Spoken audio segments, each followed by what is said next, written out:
Astonishing Legends Network.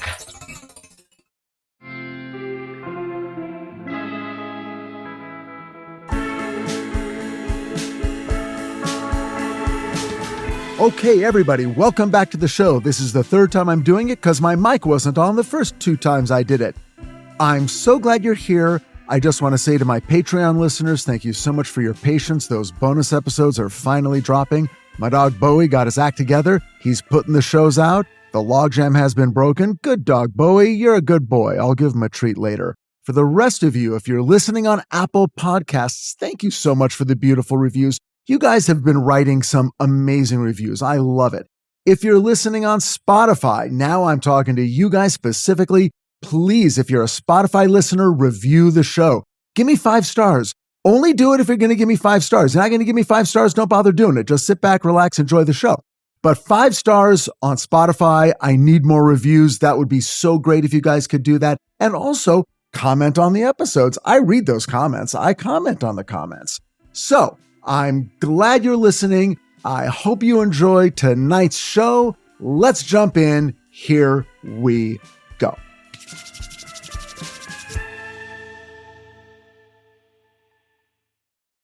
Lilydale by Christine Wicker. I have always been fascinated by mediums. They attract me and they frighten me. They seem to have the most extraordinary skill a human being can have. They can bridge the gap between the living and the dead. It's like they can see a color the rest of us cannot. They live among us, but they are not like us. They are special. But what if there was a place on Earth where these people were not the exception, but the rule? Well, as it turns out, there is such a place. It's a town called Lilydale. It is a spiritualist community located in Northwest New York State, and it is populated almost exclusively by people who can talk to the dead. What is it like to live in a town where everybody knows your name and everything else about you, whether you want them to or not? Here's where a lesser writer would say something like, "Welcome to Lilydale." But you're dealing with a pro, so I won't. You're welcome. In Lilydale, HarperCollins, 2003, author and journalist Christine Wicker spends 3 years living on and off among the people who live among the spirits. Wicker is an old-school journalist, which I would describe as a person more interested in getting the story than being the story. Her training has told her to always stay objective and skeptical and never take anything at face value. So investigating a place like Lilydale presents a delicious, almost irresistible opportunity to explore the question, is something real going on here? Or is it nothing more than a traveling circus sideshow that set itself down 146 years ago and has survived ever since, taking money from the curious, the grieving, and the hopelessly gullible? Well, guess what? Along the way, she finds her objectivity and skepticism challenged. And before she knows it, the story of investigating Lilydale becomes a story about investigating her own values, beliefs, and firmly held convictions about who she is, how she lives her life, and finally leads her to ask the biggest and most important question of all. If the dead speak, why won't they tell us the winning lottery numbers? I love these kinds of books. I love stories about a person struggling to reconcile their religious beliefs with the cold, hard facts of reality, especially when their religious belief is atheism, and the cold, hard facts of reality are a meeting with a medium that simply cannot be explained away as a cold reading, coincidence, or fraud. But wait a second, Richard, you ask, what if it was the other way around? What if it was a believer who loses their faith when they discover that the paranormal event they experienced has a rational, mundane explanation? Well, no, to be honest, I don't like those stories quite as much. But what's cool about this book? It has both. What I've realized after decades of reading the books on my paranormal bookshelf is that it almost always comes down to personal choice. If a believer is committed to believing, they will believe, no matter what. And if a skeptic is committed to a philosophy of disbelief, nothing will sway them. Most of us go through life searching for our preconceived notions about the world to be confirmed. Most of us never truly change. not in the big foundational ways that really matter. Does Christine Wicker change? Well, I've read Lily Dale twice. Once in the summer of 2010, when I was stranded in Shreveport, Louisiana, working on a show about a supernatural town of a very different kind from Lilydale. The second time was just this week, and each time I came to a completely different conclusion. Christine Wicker was a religion reporter for the Dallas Morning News in 2001 when she began visiting Lilydale each summer to meet the residents and, of course, test the mediums. From the start, this was a story about belief. From the book, quote, "My first question about the people of Lilydale was, do they really believe it? The second question was, how does it affect their lives? Sometimes there's a third question hovering behind the others. This one is just for me. I want to know how such a belief would change me." Wicker's relationship to belief is what you might call complicated. She was raised Southern Baptist, was born again at age 9, and was absolutely devoted in her faith that Jesus was her personal savior. Up until the moment she went to college, that is. At that point, she did a complete 180 from devout believer to arch skeptic. From the book, quote, "I was educated out of the faith. College so amazed me that I swallowed almost everything my professors said, and all of them seemed to be saying that the personal savior has no place in the life of smart people." Still, while she says she is no longer of the faith, she is, quote, "uncommonly open to people's beliefs," which I take to mean, I don't believe in anything anymore, but I'm totally cool with it if you do. I will say this. For Christine Wicker, there is no immediate threat, no need to resolve the issue of skepticism or belief, no need to take a side and then live with the consequences. The world isn't pressing her into a decision that will force her to declare herself one way or the other, irrevocably and for all time. I, on the other hand, was not so lucky. It was 2009, and my wife Susan and I were in a bad place. For the first time ever, we found ourselves on separate sides of an issue for which there was no compromise. One of us would win, and one of us would lose. And there was no real joy in winning because we both knew the loser would live in a timeline of resentment that may not ever truly resolve. The problem could not have been simpler or more clear-cut. Susan wanted to have another child, and I really didn't. When my first wife, Michelle Goodwin, and I split up, and I was newly single at the age of 36, I thought that a lot of life's questions for me had already been answered. I had fallen in love and gotten married and had kids. I didn't have to wonder if those things would ever happen for me. They had. Now, I didn't have to do any of them ever again. I had no intention of ever getting married again, and certainly no intention of ever having more children. More than anything, I wanted to be unencumbered. I assumed I'd have a series of girlfriends drifting in and out of my life, all of them low stakes and basically friendly with no big emotions involved, no personal risk. In other words, I'd have the single life I never had in my 20s.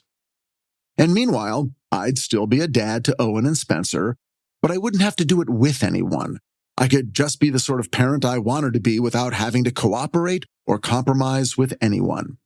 I felt like I'd already done too much of that. But then came Susan, and along with her came a relationship full of risk. She wasn't risky. I never doubted her or my feelings about her. The risk was getting involved seriously with anyone at all. I was risking my autonomy. Because when you're with someone, really with someone, sooner or later you do have to cooperate and compromise. And I had come to see that as a lethal threat to my idea of myself as an independent person. I wanted to live a life where my priorities were my kids and myself and my career, and that's all. I didn't want to worry about taking care of another grown-up. I didn't mind sacrificing myself for my kids, but for another adult? No, wasn't going to happen. Over time, though, with Susan, I did learn to compromise. For example, Susan wanted to get married, and I didn't. In my mind, marriage was the enemy. But Susan didn't see it that way. "We're not going to change," she'd say. "This isn't going to change. Besides, when have we ever not had fun?" She had a point. So I trusted her, and it worked out. Then she wanted to have a baby, and I didn't. "Come on," she said, "you already have 2. What's one more?" "Have another, like an hors d'oeuvre." So we did. We had Dashiell. Now, the first year with a new baby is always hard, but that first year with Dashiell was especially hard. My mom died, and my writing career wasn't looking so good either. 2 pilots that I had written that were on the verge of being produced suddenly died. Then there was the Writers Guild strike of 2007 and 2008. It lasted almost 4 months, and once it was over, I was having trouble even getting a development deal set up. Our income had dropped drastically. We were 2 years into owning a house we could barely afford, and it was becoming clear that Susan and I had very different ideas of what needed to happen next to make us happy. For me, it was creating and running my own show again. Miracles was long over, canceled 6 years earlier and growing so small in the rearview mirror it was barely visible at all. The overwhelming, looming reality for me was getting clearer every day. While Susan wanted another baby, I wanted another show. The first one made me so happy. All I could think about was having another, like an hors d'oeuvre. With Miracles, I had been lucky. I had written something that expressed what I cared about and who I was. And it got made. So, like a gambler at a craps table that had been hot but was now cold, I kept thinking my luck had to change. Just one more bet, one more roll of the dice, and everything would go my way again. At the time, in the summer of 2009, my best shot was something called The Gates. It could very easily be described as a sort of supernatural Desperate Housewives. Here's a quick description. Nick Monahan and his family moved to an exclusive gated community when he is hired as their private chief of police. What Nick eventually discovers is that not everyone who lives inside the gates is human. Vampires, witches, and werewolves have secretly made this place their sanctuary, among other wealthy humans, and they must keep their secret at all costs, while at the same time trying to control their various unholy urges and their deep, centuries-long antipathy for each other. In other words, it was the perfect TV show. The idea was not mine. The genesis came from producers at a small production company called Little Engine. They pitched me what you just heard, and I loved it. And the 3 of us went to work creating not just a pitch, but an actual pilot script. ABC showed interest, but the development process was dragging on and on and on. And true, it wasn't really my show. It was a co-creation, and I would not be the sole showrunner. I would have to cooperate and compromise. But with every passing minute, I grew a little more desperate and a little more broke until nothing in the world mattered more to me than this show getting on the air. It's all I thought about. It became, in my mind, the thing that was going to save me. And maybe Susan felt the exact same way about having a second baby. Susan was one of those women who loved being pregnant. No morning sickness, no horrible, debilitating aches and pains, and something about whatever chemicals and hormones were dashing around in her system, it made her glow. She said she felt better than she ever had, and it was a feeling she wanted to have again, a feeling I understood all too well. A cold, aching loneliness grew up all around me, and beneath the loneliness was a feeling of deprivation. Without a show, without a direct and obvious platform to put across all my thoughts and feelings, I felt like I was suffocating. The weight of the family and the house and the bills was making it worse. And now this. She wanted another baby. It was like a nightmare. I'm drowning. I'm desperately trying to swim for the surface and break through and breathe air, but I can't. And in my dream, it's Susan's fault. She was wrapping a baby-shaped anchor around my neck. Susan had always been the one person I could go to at my darkest times, and she would be the light. And now, because of this situation we found ourselves in, that light was cut off to me. I began to really worry that I'd blown my second chance. I'd been handed a once-in-a-lifetime opportunity to recreate my life, a clean slate, a cosmic do-over. And what had I done? I'd done just what I swore I'd never do. Be responsible for another person's happiness. I was caught in the same trap all over again. No, I wasn't going to do it. I had done everything she wanted. But there was just no way I was going to do this. She had to understand that, didn't she? She had to understand that what she was asking me to do was impossible and unfair. In a good, healthy, strong marriage, you talk about things. The big things, the things that matter. That's what makes the marriage good and healthy and strong. But when the big thing we needed to talk about turned out to be bigger and scarier than anything we'd ever faced, we stopped talking. I mean, sure, we talked, we said things, but that was just about filling silences. It was a kind of talking that became a way not to talk about the big thing. The big thing stayed locked inside us, waiting.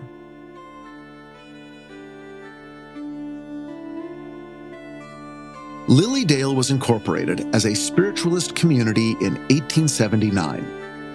I was picturing it kind of like a Quaker village, but with more Tiffany lamps, oriental rugs, and throw pillows. And I wasn't too far off, except for one thing. Spiritualism is one of the most attacked and hated religions in America. Why? Well, mostly because it runs against a lot of Christian beliefs and values. Mainstream Christianity, in almost all of its denominations, warns against any kind of attempted direct communication with the dead. And of course, that's what spiritualism is all about. As a religion, spiritualism is decentralized. There's no hierarchical structure, no recruiting, no missionaries, and no money. At least not in an institutional sense. It puts the power in the hands of its followers and practitioners, who historically have been predominantly women and gay men. Is it any wonder why it is one of the most feared and despised religions of all? The people who visit Lilydale today are the same kind of people who make pilgrimages to Sedona, Arizona. They want to personally experience their beliefs through guided meditation, yoga, energy healing, Reiki, chakra and aura balancing, Ayurvedic skincare, reflexology, holistic life coaching, and yes, psychic readings. One of the first stories Christine Wicker tells us in her book Lilydale is that of a visitor to the town, a woman named Pat Nolte. And as you might guess, at the heart of her story is grief. Pat Nolte was a college professor who, years ago, had left her husband and 2 sons behind when she went to college later in life and got her degree. Her husband never forgave her, but her kids eventually did, and they moved forward on basically good terms. Her son John started to go through a rough patch while she was away, when he was about 16. Run-ins with the police, mood swings, and some drug use. Then, from the book, quote, "One night, John and 2 friends gathered with a gun, 1 bullet, and the idea that a game of Russian roulette might be fun. Pat was sleeping 2,000 miles away. John's friends each took a turn, and twice the gun hammer clicked on empty. As John lifted the gun to his temple, his mother began to dream. She was at a party, and she had lost something important. An ache grew within her, as she searched more and more frantically. What was it? Where was it? When the phone rang, Pat knew the voice. It was her ex-husband. Pat said, "John's dead, isn't he?" He was. And in that moment, quote, "It was as if someone had taken a sledgehammer, aimed it at her breastbone, and let fly. Air gushed from her nose and mouth as her chest crushed into her body. 5 years would pass before she could touch the bones near her heart without wincing at the pain." Like Christine, Pat considered herself a skeptic. In fact, she only knew a little bit about Lilydale when she traveled there to visit a friend and fellow professor, Shelley Takei. She hadn't been planning to visit any of the mediums while she was there, but on the morning of her second day, a small pudgy man waved to her from across the street and called out, "My God, you have the most beautiful energy." He walked right up to her and asked who Gertrude was. Gertrude was, in fact, the name of Pat's now long-dead mother. The man informed her that Gertrude was here, next to her right now, hugging her. Pat didn't know what to do with this. She couldn't feel anyone hugging her. Then the man said that her mother approved of what she'd done and was proud that she got her degree and was now teaching. Now, these words affected Pat more than she would have expected. Her mother had given up on her own dreams of a higher education and always regretted it. She died at 42 when Pat was barely out of her teens. And Pat always wondered what her mother would have made of her decision to step away from her husband and children to pursue the goals her mother never had. According to this pudgy stranger, her mother supported her decision, not in general terms, but in specifically accurate words. Quote, "She approved of her decisions and was proud that she got her degree and was now teaching." Then the man, who turned out to be a visiting medium from Ohio, said there was also a young man next to Pat. He was tall and gangly and wearing a baseball cap. This is exactly how her son John looked at 16 on the day he died. Like I said, Pat had no intention to visit a medium while she was in Lilydale. But, as it often happens, Lilydale had its own ideas. After this chance encounter, Pat changed her mind and decided to see if she could learn more. You see, Pat had a problem. She was convinced she had killed her son. Not literally, of course, but still.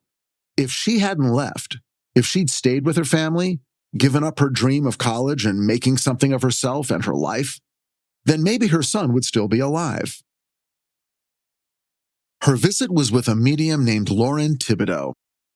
Once they were settled inside Lauren's home, she told Pat, quote, "John's in a wonderful place. It's just beautiful. I see him lying on a table of some kind, and people are standing all around him. They're laying their hands on him, and he's being healed. Everything is wonderful." Pat realized that these words were general and vague and designed to make any grieving person feel better about who they had lost. But then the medium's head shifted, as if she was listening to an unheard voice in the room. Suddenly, as if translating from an invisible speaker, Lauren said, quote, "He's telling me that the ceremony you had for him released him. The song and the eulogy, they released him." Lauren was clearly puzzled by these words, but Pat wasn't. She was shocked to the core. You see, 1 year after John's death, Pat had made a secret journey all by herself to a cabin in the woods. She was now convinced that her ongoing grief was somehow holding John back. She wasn't sure she believed in souls, but if they did exist, John had one. And she didn't want to cause it further pain by keeping it earthbound with her sadness. In the cabin that night, she wrote a song for him and a eulogy. The following day, she walked deep into the woods. She read the eulogy, she sang the song, And then, in what she always had thought of as a, quote, little ceremony, she took photos and flowers from his funeral and burned them and buried them and prayed for John's soul to be released. Now, no one knew about any of this. And yet Lauren Thibodeau had just told her in these exact words, "The ceremony you had for him released him. The song and the eulogy, they released him." Lauren continued, "John is telling me to say that the love you two have for each other is always with you." Pat thought she used the present tense, the love we have, not the love we had. "Anytime you want to feel it, you can just call it up," Lauren said. "Think of him, and he'll be right there with you. Always." Christine Wicker tells us that Pat Nalty's visit to Lilydale changed her life, but doesn't weigh in on how it affects her beliefs. She is looking for evidence a little closer to home. She wants to know if anything at Lilydale can change her life. But again, she's not in the grip of grief. She does have one dead relative that she is, let's say, curious about, her Uncle Johnny. Christine sits with a medium named Gretchen, who immediately says, "I'm getting the name John." But Christine doesn't consider this a hit. She never called her Uncle John, only Johnny. Plus, John is such a common name. Remember, Pat Nalty's son was named John. Gretchen says, quote, "Was there some kind of interruption at the funeral? I see that the funeral was in 2 parts. What happened?" Christine insists that nothing happened. But then she realizes that, of course, something did happen. Something huge. As everyone gathered outside the church, Christine got into a fight with her cousin, Uncle Johnny's daughter, and the entire extended family took sides. It escalated and almost turned into a fist fight. At a certain point, half of the family just up and left. The family split in 2 that day and remained divided for years. "Well, that's it then," Gretchen said. But Christine isn't buying it. The fight, the interruption, happened before the funeral. Plus, Christine just can't get past the name thing. John, Johnny. Why would she get John instead of Johnny? And even she realizes the better question is, why are you getting stuck on little details? But she is. She knows that deep down, it's going to take a lot more for her to be convinced, really convinced, of anything in Lilydale. Now it is July 2010. 1 year later for me, and it is midnight, and I am in a swamp in Shreveport, Louisiana. I had worked so hard for this moment. For over a year, I had done everything I could to make this moment a reality, and now it was finally happening. I was executive producer of The Gates. Did you hear the quotation marks around the word executive producer? You should have. One of the crew members had added them to the back of my chair. They put my title in quotation marks. I had no idea who had done it, but it didn't really matter. It could have been anyone. I had lost control of the show, and I had lost the respect of everyone who was working so hard to produce it. The show itself was fine. Even now, it streams periodically on different platforms, and it's really fun. I recommend it. 13 episodes aired on ABC during that summer of 2010. But for me, the summer of 2010 was not fun. I'm sitting in the dark on the banks of a swamp in Shreveport, and I'm sweating.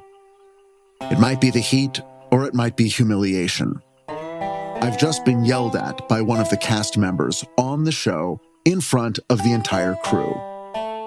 It wasn't about anything other than their own inability to control their anger and insecurity. Then the cast member proceeded to scream at several of their very nice, professional, non-screaming co-stars. Then they stormed off the set and went into their trailer. and I did nothing. There was nothing I could do, but still. We had an impossible schedule, 7 12-hour days to film each episode, and nothing, absolutely nothing, could get in the way of that. Cast member freakouts, which were becoming commonplace, had to be taken on the chin. In fact, there was every chance I was going to have to go and personally apologize to this person simply to get them back on set to complete the scene. Why was this performer so upset, you might ask? On the face of it, it was because it was late and it was a difficult scene and we were hot and we were filming in a swamp. But the real reason? Fuck if I know. Every TV show is hard. Everyone knows this. And most of the time, everyone goes in knowing this and does everything they can to make things go smoothly for themselves and everyone else. The vast majority of all shows I've ever worked on have proceeded on a philosophy of, let's all help each other get through this. And on only 2 of them, 2 out of 14, have there ever been any problems. Over time, it's become clear to me. Certain people are just broken. And they're going to make everyone else they come into contact with pay. You almost never know who this person is ahead of time. They're experts at hiding behind charm, at least at first. But you find out soon enough, and by then, it's too late. The whaling ship has left the dock, and you're into open seas. You're all stuck together until you reach shore, and you don't reach shore until the show is done.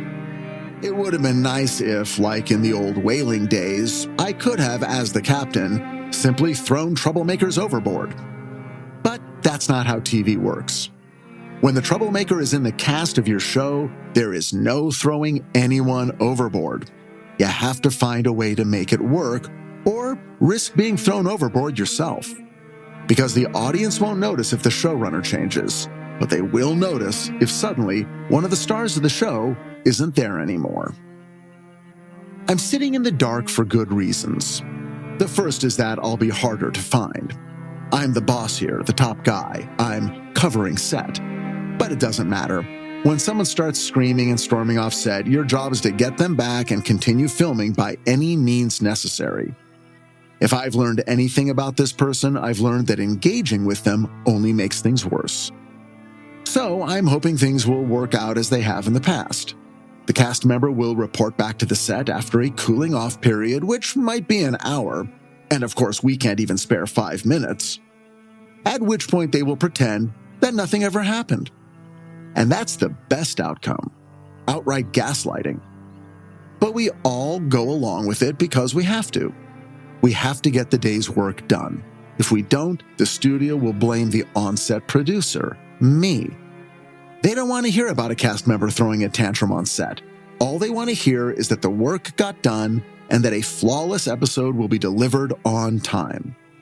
Anything less is my fault, and I am replaceable. So here I am sitting in the darkness outside the brightly lit swamp, which brings up the second reason I'm sitting in the dark. There are water moccasins everywhere. Water moccasins are attracted to light. They like light, and they like movement, and they like noise. And tonight, we're providing them with all 3. I've been told that these snakes are aggressive and confrontational. I was told this by a father and son team of snake wranglers who are now patrolling the perimeter of the set with long metal prongs shaped like sprinkler keys. They catch the snakes and put them into burlap bags and later turn them loose at the far end of the swamp. It is beyond me how they do their job. But then again, they have their snakes and I have mine. So how did I get here? Easy. My dream came true. My prayers were answered. I got to be a showrunner again. I had been convinced that this was the missing puzzle piece to my happiness. Once this happened, everything else would fall into place. Instead, everything fell apart. I had counted on the gates to save me, and instead, it was trying to kill me. To be fair, a lot of it was my fault. I fully expected the experience to be as fulfilling as it was on my first show, Miracles. I entered the gates an innocent, But once I was inside among the monsters, my innocence was lost. I'd never been on a show that felt as stubbornly unhappy as this one. A general feeling of despair hovered over the whole production from the very beginning.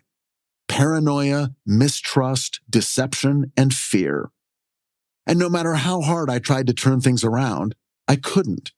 It was almost as if the harder I tried to improve the mood, the worse it got. I began to irrationally believe that the show itself fed on misery. It didn't want to be a good experience. And one way or another, it would figure out a way to bring everyone involved with it down to its own blighted, hopeless level. Finally, I gave up. Now, it was just something to be endured, something to be gotten through, like stomach flu. I took out my Nokia BlackBerry and stared at it. I thought about calling Susan. Maybe she was still awake. Maybe we could talk. It had been a year, and nothing had changed for us. The big thing, her desire for a second baby, and my absolute refusal to capitulate, still loomed. A year ago, when we were broke and I was unemployed, I promised Susan that once I was working again, we could reapproach the subject of having another baby. At the time, it seemed like a fair deal because I had assumed that once I was working again, I would feel secure and strong and happy and back on my feet. I would feel fed by the process, which meant I would have something left over inside of me to give to her and maybe even to another child. What I hadn't anticipated was a show that seemed determined to drain my soul every single day. If I called her, what was I going to say? I'm sitting here in the dark, hiding on the set of my own show because I feel bad and a cast member's being mean to me. This was the kind of problem very few people would sympathize with. And I'd been going to Susan for sympathy a lot lately, and I was worried that it was starting to get a little old. You got what you wanted. You got a show. Stop complaining. Or even worse, stop pretending it isn't really what you wanted after all. The world handed you something very few people get. Quit bitching and get back to work. Now, she didn't say any of this, but if she had, I wouldn't have blamed her. There were things she wanted too, and she wasn't getting them either. Down in the swamp, one of the snake wranglers held up his metal prong. A thick brown snake, 4 feet long, twisted and whipped in the air. But the man just smiled and gently placed it inside his burlap sack. A sack that I now noticed was bulging and throbbing with a dark energy all its own. The truth was, I was tired. Tired of the show, sure, but really, I was tired of being on the opposite side of Susan. It had been over a year now, and holding my ground was becoming exhausting. Part of the feeling of depletion, of course, the biggest part, was that I couldn't go to Susan for support. I was cutting myself off from that. And for what? The reward of not having another child? There was pride involved, obviously. I didn't want to be the one to cave. But when I pictured her giving in, it almost felt worse. What was I supposed to do? It's one thing to be wrong, but it's another to go into something eyes wide open when every instinct you have tells you not to. I was convinced that having another child would ruin my life. But I had also been convinced that the Gates would save it. I was wrong about the Gates. What if I was wrong about both? Why are you hiding in the dark? I looked up. It was Dana, our script coordinator. I'm not hiding, I said. Well, no one can find you, so it amounts to the same thing, she said. Were people looking for me? Fuck. She sat down next to me. Here, she said, and handed me a steaming bowl of shrimp gumbo poured over a torn hunk of French bread. They could have made chicken salad, she said. They could have made cold pasta or po' boys or peanut butter and jelly. But instead, on the hottest night we've ever had, when we're all outside all night long, they make boiling gumbo. You know why, don't you? I said. Because this is hell, she said. Well, yes, that, but there's a more important reason. She stared at me in the dark, waiting for my answer. Because I asked them not to, I said. Poor, sad, lonely showrunner, she said. Yup. I took a bite of the gumbo. It burned the roof of my mouth. I heard raucous laughter near the bright lights at the edge of the swamp. I looked up. The cast member had returned. They appeared to be in a good mood. I looked at my phone. 30 minutes. We'd only lost 30 minutes.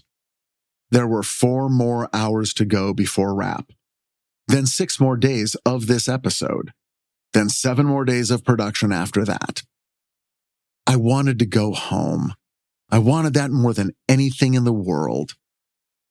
Dana's walkie-talkie crackled, and I heard the voice of the assistant director. Who's got eyes on the executive producer? I was sure I could hear the quotation marks in his voice. Dana glanced up at me with a look that said, What do you want me to say? Tell him I'm on my way, I said, and I stood up and began trudging down the hill toward the snakes and the actors and the swamp. You guys, my dream just came true. I get to do a live read ad for a product I actually use and love. I love Indian food. Okay, it's probably after like cheeseburgers, it's my second favorite of all foods. And I love meals that are healthy, fast, and simple to make. So I love the Cumin Club. Let me tell you what this is. These things, they come in packets. You order them, they deliver them right to your home. Here's the beauty. You just add water, you microwave. These things take less than 5 minutes. An Indian entree, ready to eat. It is so delicious. Okay, so let me tell you how I do it. I started off with the paneer tikka masala, which is not overly spicy. And it was perfect for me in terms of spice level. But then I did a second one. I had it with the dal chawal, which is sort of a buttery rice and lentil dish. And I mixed them together. That was my dinner. So the next day I did methi matar malai. I'm sure I'm pronouncing this wrong. My South Asian listeners, you're going to have to tell me how badly I'm mangling this. But anyway, the methi matar malai, it's sort of a sweet, nutty cashew gravy with peas. If you've had Indian food before, I'd say this is like a korma, and it's fantastic. So I did that one with something called pav bhaj. Pav bhaj. It's a spicy veggie stew. Again, not too spicy. You don't need to be afraid. And it was the perfect lunch. Took me 3 minutes. But they've got like 20 more entrees I haven't even tried yet, so I am working my way through. When I'm sitting here writing the podcast, I will suddenly be starving, and that is my danger zone.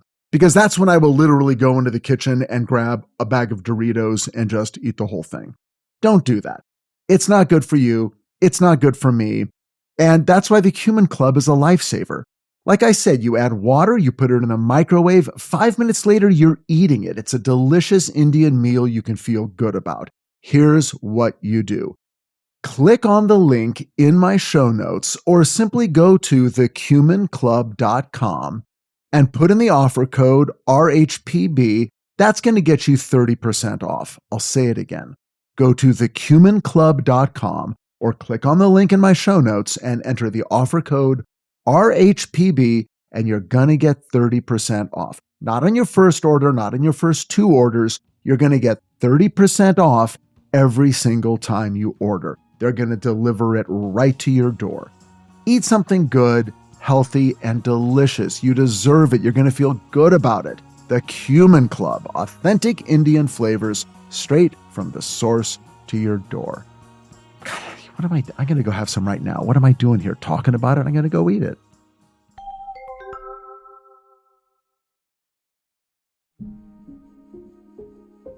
The first crack in Christine Wicker's facade of disbelief comes with a visit to Sherry Lee Calkins. This is to be a purely psychic reading, filled with information about Christine's past, present, and future. Sherry, the psychic, begins the reading the instant Christine sits down. She is furiously drawing on a large blank piece of paper with the sort of crayons they give children in restaurants to keep them busy. Sherry says, "Your husband became very sick before you started dating. He almost died. He almost died again in a car accident in the country when he was in his 20s. His guardian angel saved him." Christine knew about the illness, but this second thing with the guardian angel, she'd have to check. Sherry moves on, quote, "I'm seeing a young man, your grandfather. He's your father's father. I'm seeing an initial, but I can't tell what it is. What was his name?" Although this is fishing and she knows she shouldn't, Christine provides the name. "Dyson." "No," Sherry says, "it's not a D. What was his first name?" Christine won't be fooled again. She says she doesn't know, because she actually doesn't.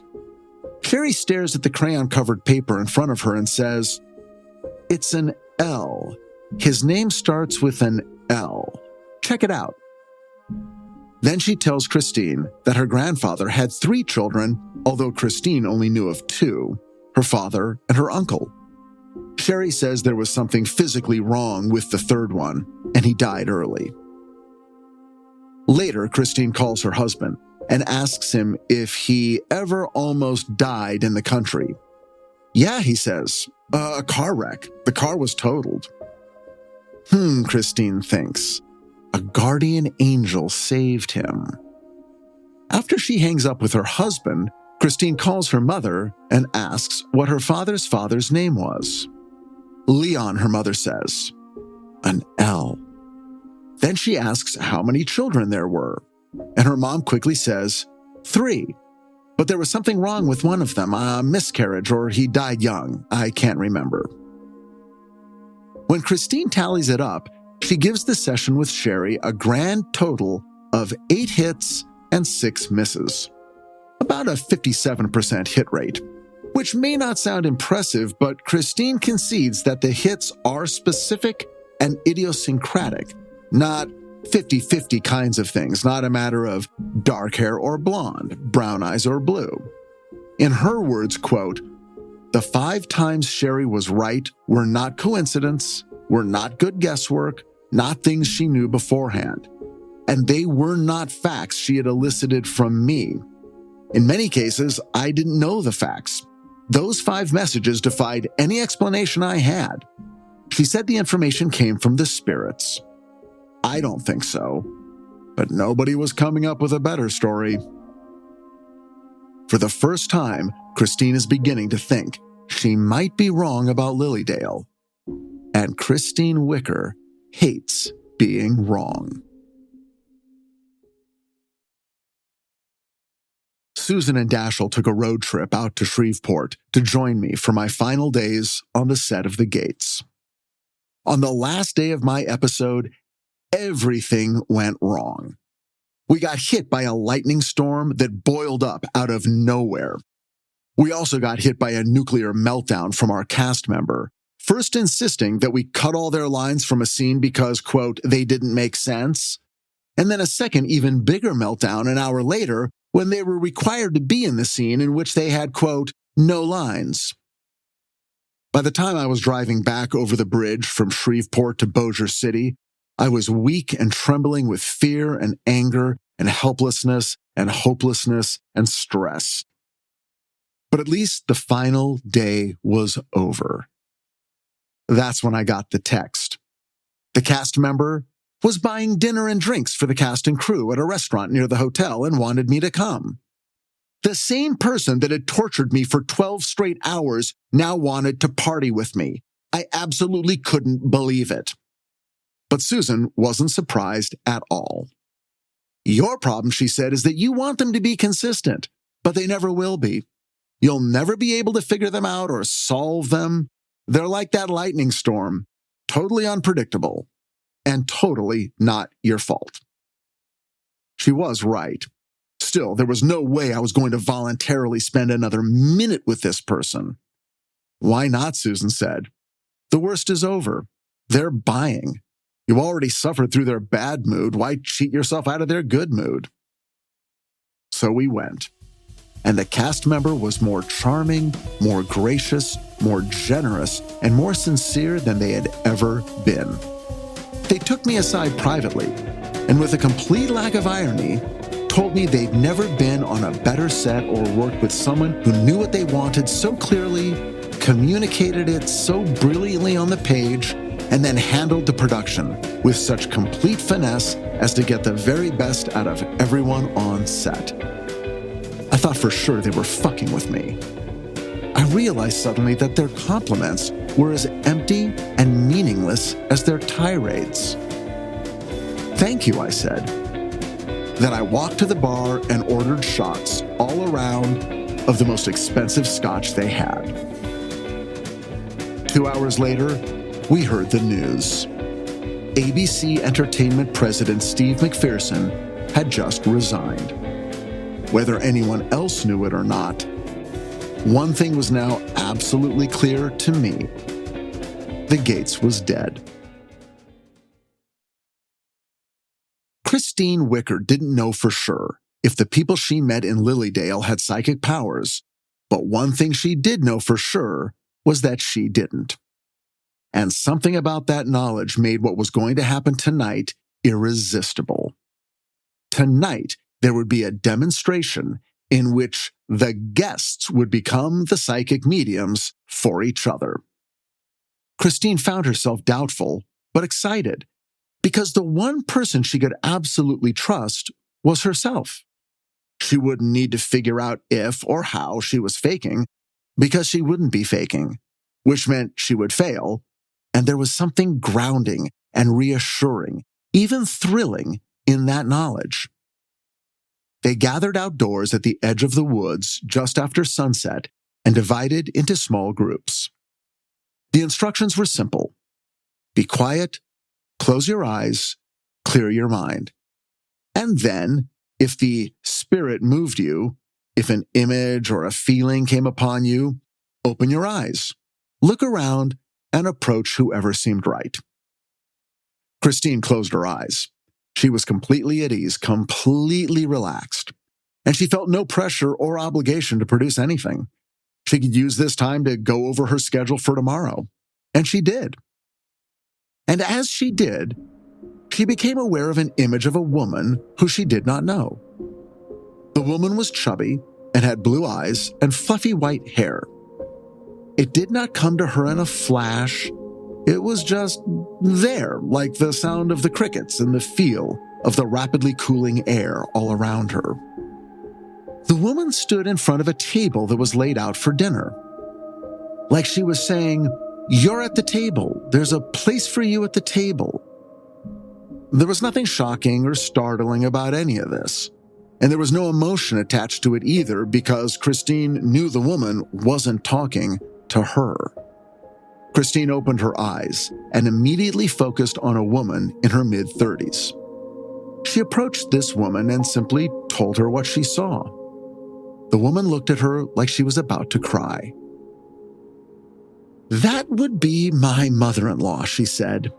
"I came here hoping to see her. Thank you." The woman went on to explain that she and her mother-in-law had once been very close. When she and her husband divorced, she wanted to see her ex-mother-in-law, but her ex-husband discouraged her, saying she wasn't part of the family anymore. Then the mother-in-law died, and she never got to tell her how much she meant to her. She was afraid that her ex-mother-in-law didn't know how much she loved her. And now here she was, telling her that she was still part of the family and that she still had a place at the table. This was potentially miraculous. But Christine didn't feel miraculous. Nothing about the transaction felt huge. It just felt normal, like passing on a message.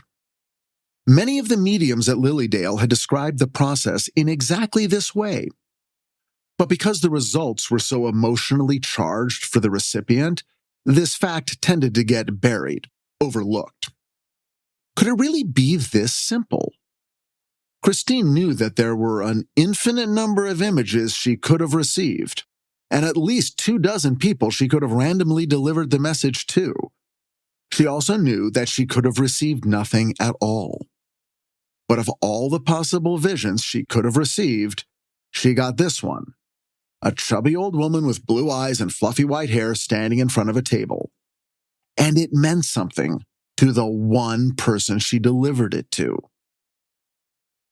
Or was it just two people fooling themselves? Yes, maybe that was it. That worked too. Except Christine knew that she hadn't been fooling herself. What about the woman she had given the message to? Had she been fooling herself? And what about the information Christine had received days earlier about her grandfather, who she barely knew, and her husband's car accident that he miraculously survived? No, she hadn't been fooling herself then either. Was she the only one not fooling herself? The only one approaching each interaction with at least some level of skepticism? Or did everyone come to Lilydale hoping against hope to find something real that would fill their hearts with hope, but also reasonably armored against disappointment, and certain they would know the difference? If you expect anything in the world of the supernatural to be consistent or correct 100% of the time, you're going to be disappointed. Before the skeptics laugh with triumph, I'll point out that it's not just the supernatural world that is inconsistent and disappointing. It's the world. Hey, my favorite writers write books I don't like. My favorite restaurants fall short on certain nights. My favorite bands have all put out albums I never listen to. My favorite directors make movies I can't stand. Sometimes my best friends let me down. Sometimes I get the one thing I have desired more than any other and find it isn't what I wanted at all. And sometimes the person I love more than anyone or anything in the world is suddenly unknown to me. And part of me thinks, how could I have been taken in so easily? How could I have been so misled? How could I have believed with all my heart in something that isn't 100% predictable? How could I have trusted something that isn't 100% correct and consistent? It is at these times that I hate myself and feel like a fool who has been told over and over again not to trust, and then goes ahead and trusts anyway. For Christine Wicker, giving herself over to total and unquestioning belief in everything Lilydale stood for would have meant losing an essential part of who she was. Yet at the same time, impossible things had happened there. It was more of a feeling than a fact. Could she trust this feeling? Could she believe it? She wasn't sure, but like so many before her, she finally decided, why not? Christine accepted that impossible things had happened in Lilydale. She lives in a new place now, somewhere between the unquestioning belief of her first 18 years and the unwavering skepticism of the next 25. Now she lives somewhere new and terrifying. It is a place both inconsistent and unpredictable, but dazzling and darkly beautiful. And she has found a way to be okay with that. On the drive back home from Louisiana, we stopped for the night in Amarillo, Texas. It was our 5th wedding anniversary, July 31st. 9 hours earlier, as we drove out of Shreveport for the very last time, I burst into tears. The Gates was finally over. There was still one more episode to shoot and several in the pipeline to do production on, but for all intents and purposes, it was over. The thing I had wanted so much, the thing I had barely survived. I couldn't stop thinking about what I had done wrong, what I could have done differently, if I could have done something differently. How could I look back on what had happened and make sense of it? Even more, what had I learned? As we headed west across Louisiana and then into Texas, I kept turning it over in my mind. There is no way you could have solved it, Susan had said. And she wasn't just talking about the cast member. The show was good, but the experience of it had been terrible. And either way, it was almost certainly going to be canceled. Maybe that was the lesson. The finished product didn't matter. It was the process that mattered. Because that's where I lived. I lived in the thousands of hours of the process, not in the 13 hours that aired on network television. What if it had been an enormous hit? What if it had won Emmys? Would that have made it worth it? No, because I knew people who had been on shows like that.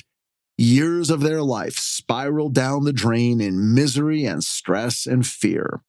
There weren't enough Emmys in the world. There wasn't enough money in the world. At least I knew there wasn't enough for me.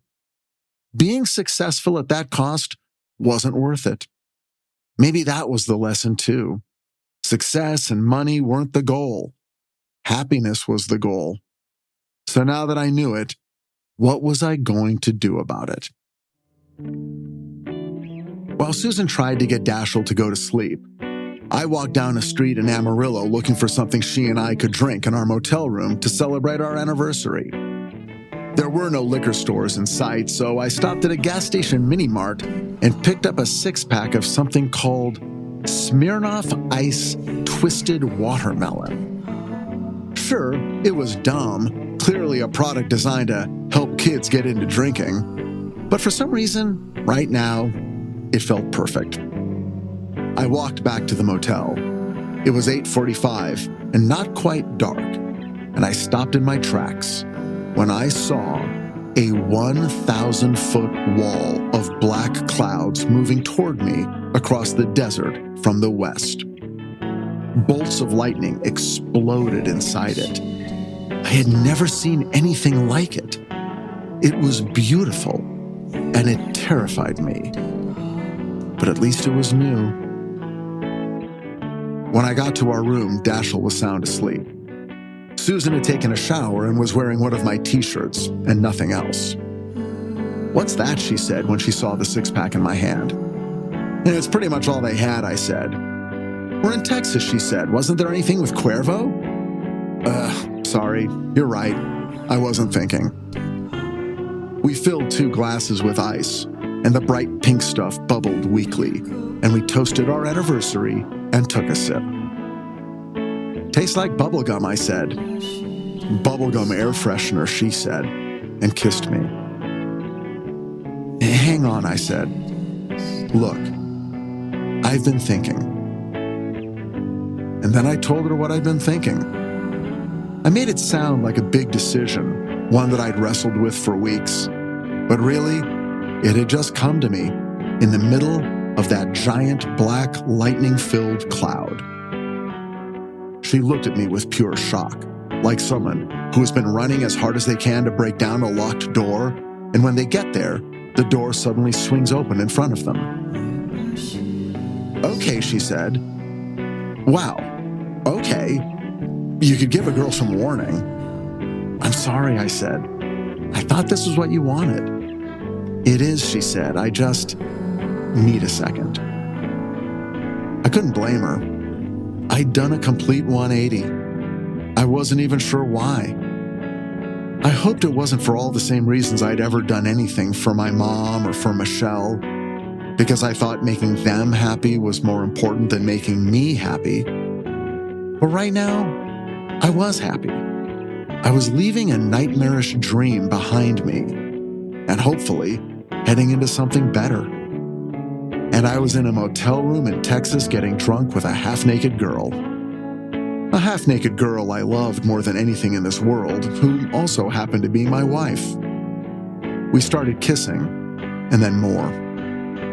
Something had changed for me. It was a feeling more than a fact. Could I trust it? Could I believe in it? I wasn't sure, but like so many before me, I finally decided, why not? Thank you for joining me on Richard Hatem's Paranormal Bookshelf.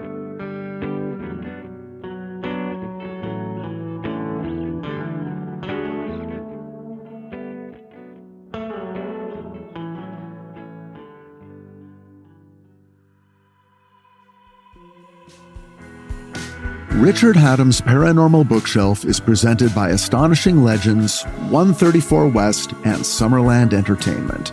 Executive producers Scott Philbrook, Forrest Burgess, and Susan Lambert. Our associate producers are Tess Feifel, Sailor Franklin, and Harrison Marks. Our sound designer, editor, and engineer is Kevin Ducey. Artwork is by Tommy Beaver, our website is by Kayla Lord, and our music, as always, is by Nima Kazaruni. Please join us next time as we travel to the mysterious Far East with John Keel as we dive into his very first book, Jadoo. Until then, be safe and be well, find the light in the dark, and we'll see you again soon.